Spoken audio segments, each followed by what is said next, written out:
আমরা যদি পৃথিবীর সাংস্কৃতিক এবং রাজনৈতিক বাস্তবতা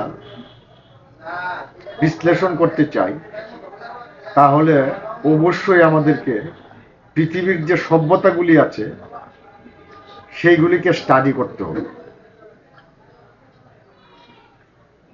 যে সভ্যতাগুলি প্রাচীনকাল থেকে গড়ে উঠেছে সেই সভ্যতাগুলি খেয়াল করবেন নদী কেন্দ্রিক, নদীর অববাহিকায় গড়ে উঠেছে। যে প্রথম সভ্যতা ছিল সেটা ছিল মেসোপটেমিয়া সভ্যতা।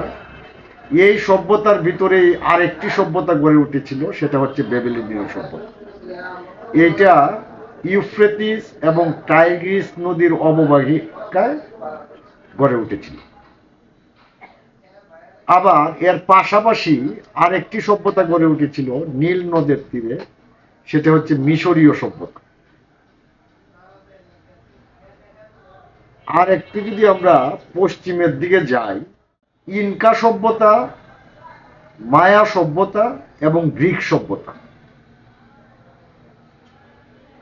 আর এশিয়ার মধ্যে যে দুইটি সভ্যতা ছিল, বেবিলনীয় সভ্যতা ছাড়া, এর মধ্যে একটি হচ্ছে সিন্ধু সভ্যতা আর একটি হচ্ছে চৈনিক সভ্যতা। এই সভ্যতাগুলি পরস্পরকে কাউন্টার দিয়ে যে অর্থনীতি এবং রাজনৈতিক বিকাশ ঘটেছে সেটা নিয়েই আজকে আমি কথা বলব। সভ্যতায় যে ধারণাটি গড়ে উঠেছে সেখানে বিজ্ঞান, দর্শন এবং এই সমস্ত বিষয় চর্চা হয়েছে। মিশরীয় সভ্যতায় সাহিত্য চর্চা হয়েছে। চৈনিক সভ্যতায় পরীক্ষার যে প্রথা সেইটা আবিষ্কৃত হয়েছে।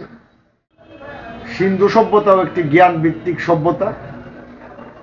আবার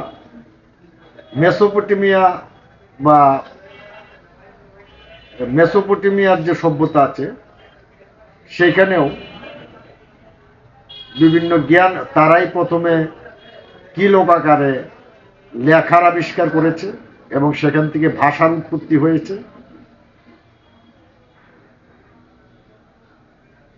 এই সভ্যতাতেও জ্ঞান বিজ্ঞান প্রসারিত হয়েছে। এখন দেখেন এই সভ্যতাগুলি সমান্তরালে তারা বিকশিত হয়েছে। তাদের আদি যে ব্যবস্থা, সেই ব্যবস্থাপনা ছিল সামন্ততান্ত্রিক, অর্থাৎ সামন্ত অর্থাৎ সম্রাট ছিল সার্বভৌম ক্ষমতার অধিকারী এবং জনগণ তার সার্বভৌমত্ব সম্রাটের উপর ন্যস্ত করেছিল। এইখানে বেবিলনীয় যে সভ্যতা আছে সেই সভ্যতায় এসে আমরা দেখতে পাই সেখানে আল্লাহর সার্বভৌমত্বর বিষয়ক কথাবার্তা বলা হয়েছে, অর্থাৎ সার্বভৌমত্ব মানুষের কাছ থেকে চলে গেছে আকাশে বা সৃষ্টিকর্তার কাছে। এই দুইটা ধারণার উপর ভিত্তি করে এই সভ্যতাগুলি বিকশিত হয়েছে। বিকশিত হওয়ার পরে একটা পর্যায়ে এসে একটা ঘটনা ঘটেছে। সপ্তম শতকে আরব উপদ্বীপে হযরত মুহাম্মদ সাল্লাল্লাহু আলাইহি সাল্লাম আগমন করেছেন এবং তিনি একটি ধ্যান ধারণা দিয়েছেন যে পৃথিবীতে সকল মানুষ সমান এবং এই মানুষের প্রতি ন্যায় প্রতিষ্ঠা করতে হবে।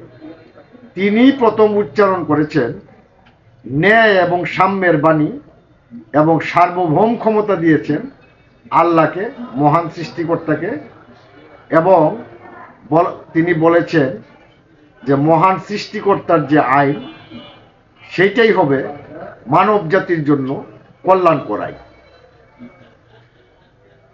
তাহলে আমরা দেখতে পাই যে প্রথম মানুষের মধ্যে ন্যায় এবং সাম্যের ধারণা প্রতিষ্ঠিত করেছেন ইসলামের নবী হযরত মুহাম্মদ সাল্লাল্লাহু আলাইহি ওয়াসাল্লাম।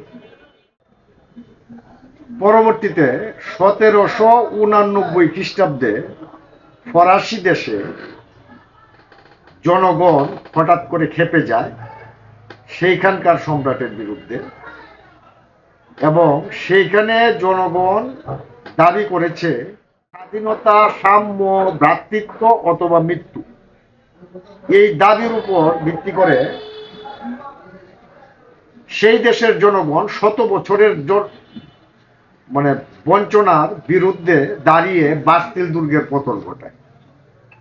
সেটা ঘটেছে কখন? অন্ততপক্ষে ইসলাম আসার 1000 বছর পরে। এই যে জনগণের যে ধারণা, এই ধারণার উপর ভিত্তি করে পরবর্তীতে গণতান্ত্রিক যে সমাজ ব্যবস্থা, সেই সমাজ ব্যবস্থা প্রতিষ্ঠিত হয়েছে। যাই হোক, এখন আমি যে বিষয়টা বলতে চাই, ওই যে ফরাসি বিপ্লবের যে ধারণা, সেই ধারণা আবার 2 ভাগে বিভক্ত হয়ে গেছে। একটি ভাগ পুঁজিবাদী অর্থনীতি এবং ব্যবসায়ী শ্রেণীটা একটা চৈতন্য এর মধ্যে ধারণ করেছে, সেটা আধুনিক পশ্চিমা বিশ্ব ব্যবস্থা। আর একটা ধারণা প্রস্তুত হয়েছে যে শ্রমিক শ্রেণীর রাষ্ট্র ব্যবস্থা কায়েম এবং সেখানে ন্যায় এবং সাম্যের ব্যবস্থা, সেটাকে আমরা বলে থাকি সমাজতন্ত্র। তাহলে পৃথিবীতে কয়টা অর্থনীতি হইল? 3টা অর্থনীতি হইল। একটা হচ্ছে ইসলামী অর্থনীতি, একটা হচ্ছে পশ্চিমা পুঁজিবাদী অর্থনীতি, আর একটা হচ্ছে সমাজতান্ত্রিক অর্থনীতি। যেহেতু অর্থনীতি 3টা হয়েছে, তাহলে সংস্কৃতিও 3টা হয়েছে। একটা হচ্ছে ইসলামী সংস্কৃতি, একটা হচ্ছে পশ্চিমা পুঁজিবাদী সংস্কৃতি, আর একটা হচ্ছে সমাজতান্ত্রিক সংস্কৃতি। এখন দেখেন যে অন্যান্য যে সভ্যতার যে বিষয়গুলি, তারা এই 3টা সংস্কৃতি এবং অর্থনীতির মধ্যে বিলীন হয়ে গেছে। আমরা যে সভ্যতাগুলির কথা আগে বলছি, প্রত্যেকটা সভ্যতায় 3টা সংস্কৃতি এবং অর্থনীতির মধ্যে বিলীন হয়ে গেছে।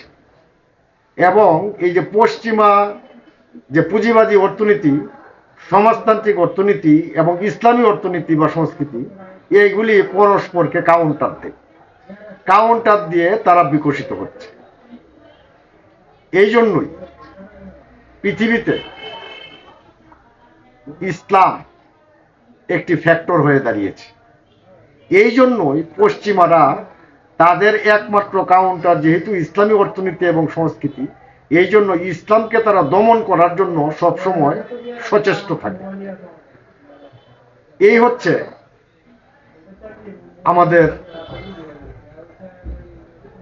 বর্তমান বিশ্বের রাজনৈতিক এবং সাংস্কৃতিক বিশ্লেষণ।